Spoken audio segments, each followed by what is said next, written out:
Why, hello again. Robert L. Stewart Jr., Bible IRS.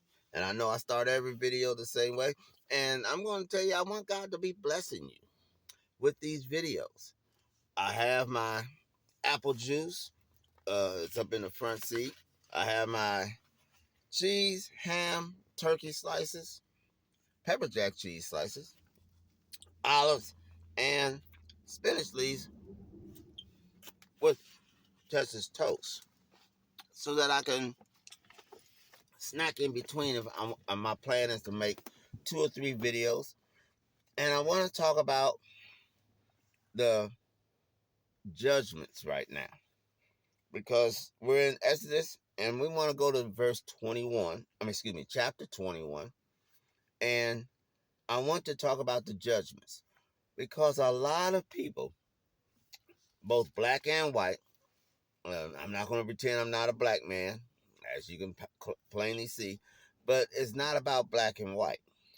As I taught way back in Genesis, Cain, which was a lie that not a lot of people don't put stock in it now, but Cain is not the originator of black people.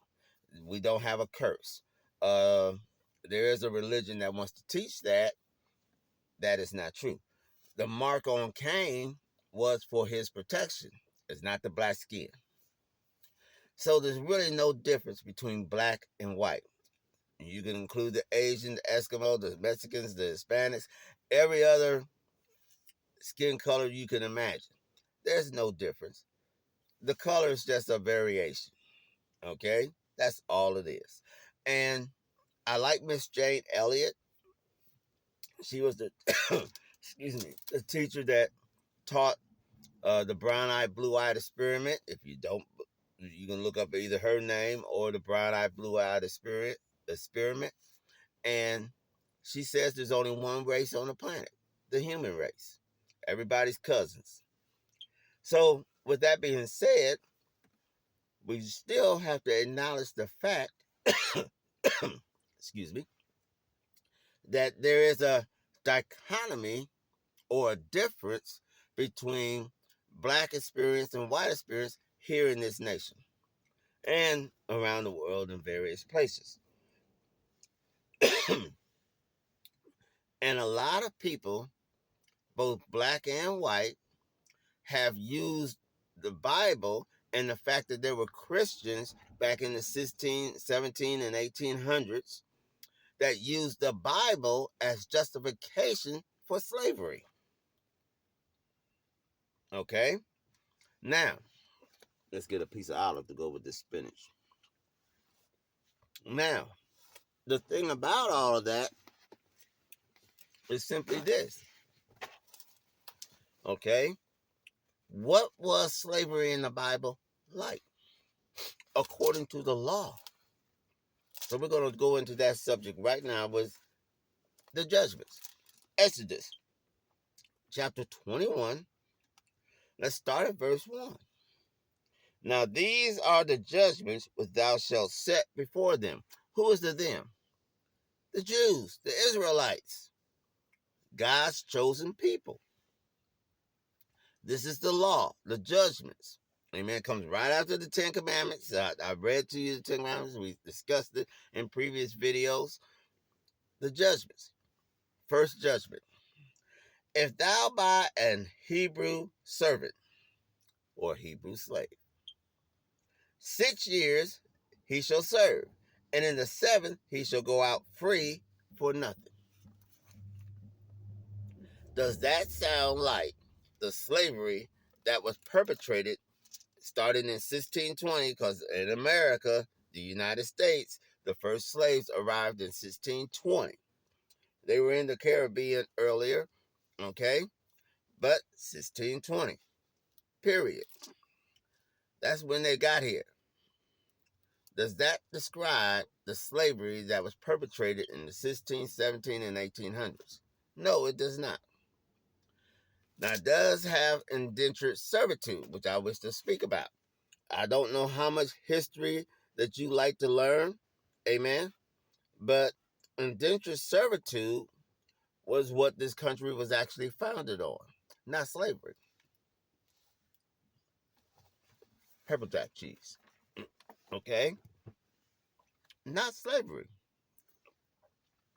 People came on and they had to pay debts, usually to the slave captain, not slave captain, excuse me, to the captain of the ship, and that sort of thing. Okay? And so they paid the debts of the people that paid for their passage. And that's where indentured servitude came about. I'm going to work for you a certain amount of years. And a verse comes to my mind. Let's go back to Genesis. Let's see if I can find it. Okay? It should have came to your mind if you went into uh my my my teaching before. Okay?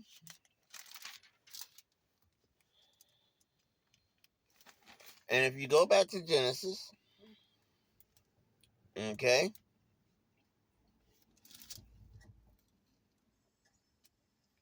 and we go to Genesis chapter 29, okay,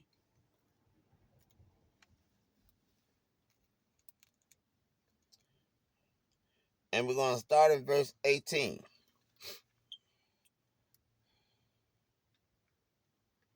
Okay? But we'll start at 16 just to give you a little bit of context. And Laban had two daughters. The name of the elder was Leah, and the name of the younger was Rachel. Leah was tender-eyed, but Rachel was beautiful and well-favored. I don't know exactly what tender-eyed is. I've heard some pastors try to explain it. I don't have to worry about it. It says Rachel was beautiful. Let's just suffice to say that Rachel was a better looking than her sister. And I just say slightly. Okay? Because tender-eyed to me doesn't mean that she was retarded or anything of that nature. Because the rest of the Bible doesn't support that. What does mean is that the Bible just described it that way. And I don't know the context of the civilization that well. And Jacob loved Rachel. Now, I will tell you this. A man decides who he's going to love. Not women. And you can't nag a man into loving you. You can't do anything to make him love you. He decides whether he wishes to love you. I'm sorry, single sisters, but that's just the fact of the matter. And Laban said, it is better that I give her to thee than I should give her to another man. Abide with me. And Jacob served 7 years for Rachel. Involuntary servitude. Okay? Okay? He served. He became a slave for 7 years for the wife. Unfortunately, Laban tricked him, gave him Leah. You guys know the story. And so he says, I will serve another 7 years for the next one. But I'm going to marry her right now. Okay? Because evidently he wanted to make sure he didn't get tricked again. Amen? So, slavery in America was not the way it became until the Africans started coming over. And if you really want to study history, Bacon's Rebellion, which was black and white poor folks rebelling against rich folks. And rich folks says, well, we got to do something to stop it. So let's break up the black and white poor folks. And so what they did, and this trick goes now, if you don't believe me, talk to a man named Tim Wise via YouTube. Bacon's Rebellion, once they stopped the rebellion, and that was violence, what they did was they said, okay, black folks, it's easy to see you. We're going to make you slaves forever. So the indentured servants that was black automatically became slaves. If you don't believe your vote counts, you don't want to put people in place that's going to make a law against you. And look for that. Enough said. So indentured servitude ended. And so they ended the white folks having indentured slaves. Now that contract, what they did was just let it expire. Okay, because it was going to expire anyway. But if you see here, God set up indentured servitude. Yeah, you can buy Hebrew slaves 6 years. 7th year, he goes out free. Don't owe nothing. He don't have to pay nothing back, like in the movie Roots when they were working to buy themselves out free. Mm-mm. It says free for nothing. So whenever somebody wants to say, "Oh, the Bible," they used it wrongly. And that's why this Bible study is so important, because I'm teaching you the right way to read it. Read what the words actually say. Involuntary service, excuse me. I don't want to say involuntary servitude. And I just said the name, indentured servants. That's what the Bible was talking about. For the law for the Jews. Amen. Now, for a stranger, they also had another law where they would free him as well.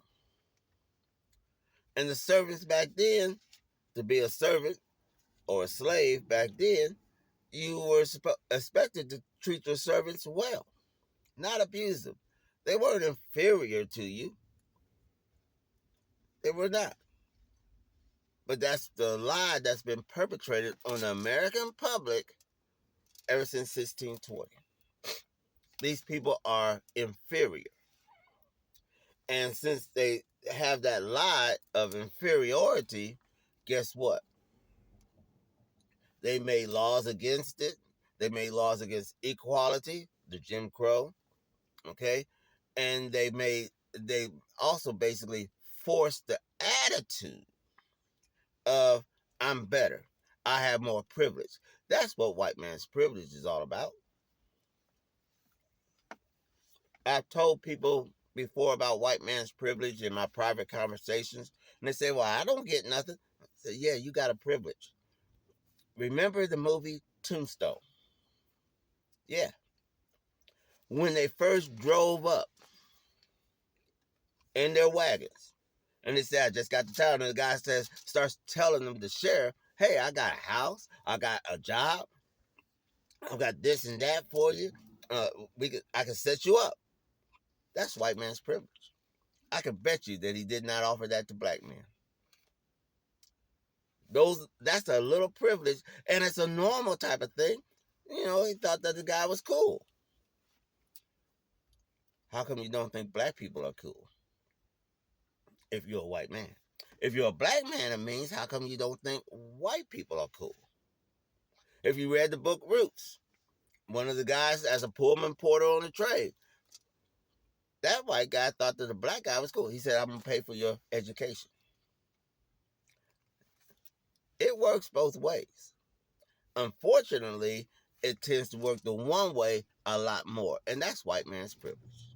Simple. You don't get no extra money unless you get lucky to meet somebody with a man of means who gives you the opportunities. But you have more opportunities. I'm not going to get into redlining and all like that. If you don't know, you ought to study history and economics. Okay? But that is also why I'm forgetting the term off the top of my head right now.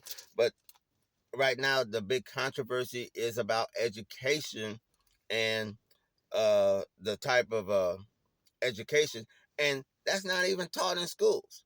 You have to be a third-year law student to get this class, which is only talking about the systemic racism that's already built in, as I told you earlier, that they've made opportunities for a certain group of people. And that's all I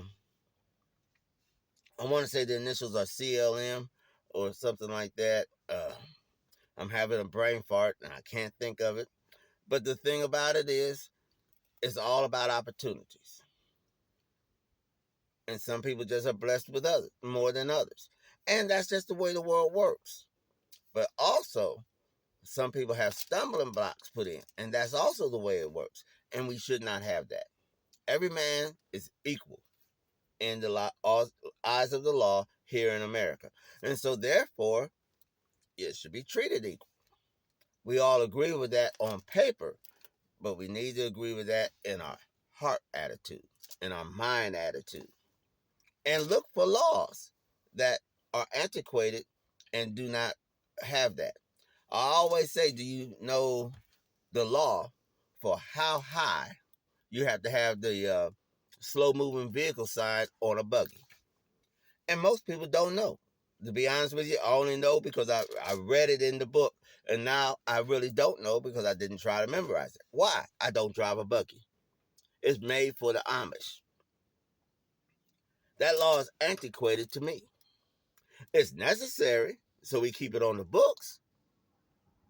But once again, there's some laws, for example, white and color signs on the restroom. That's antiquated. That's old news. We shouldn't have that even in attitude. You should not get nervous when a black man or a white man, because I've heard black comics say they lock the doors when a white lady walks up. They don't know her. You should just lock the doors if you feel paranoid about anybody. But everybody should be treated equal. And if you treat everybody equal, may God bless.